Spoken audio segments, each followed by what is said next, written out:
Hey, it's Brian Mudd. This is my cheat sheet for Monday, June 11th.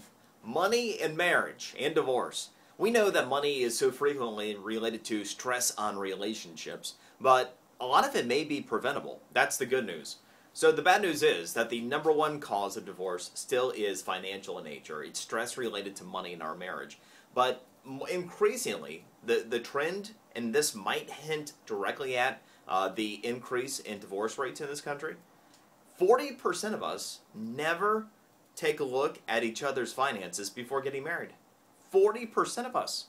So you imagine that you had new couples, and then they say that, whoa, you got what back there behind the curtain?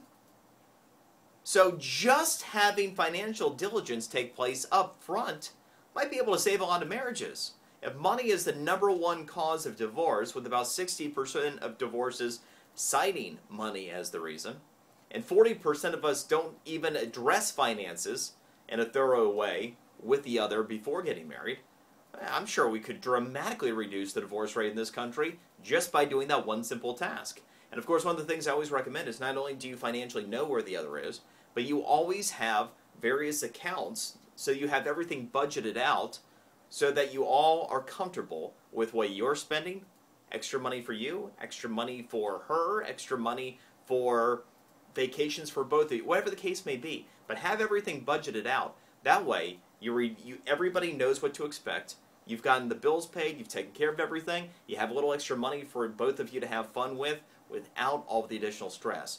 And if you have any other questions relating to it, if money is bothering your marriage, shoot me an email. I'd much rather see you figure out a way to get on the same financial path and end up in divorce. Not a lot of fun, right?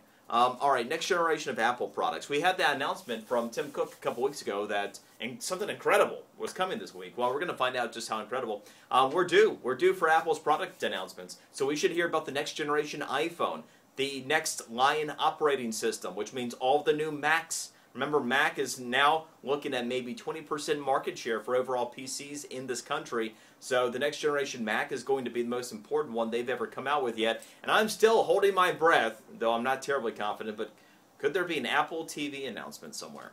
But anyway, the big product announcements for Apple we should be hearing about very soon now.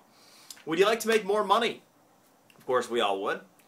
What if I told you that you just needed to whip yourself in shape? Get this. Those that exercise on a regular basis make 9% more on average. Now, there are a lot of different reasons that we could try to infer as to why that might be the case. We do know, like it or not, that there is some discrimination that takes place. For example, tall people usually make more than short. Those that are deemed to be more attractive tend to make more money than those that are deemed to be not attractive. And so maybe that in and of itself plays into it. But keep in mind, part of a healthier lifestyle means you'll generally have more energy, which means you might be able to get more accomplished at work, and you'll be able to project a more positive image of yourself with more confidence, which might have more to do with negotiation for money up front.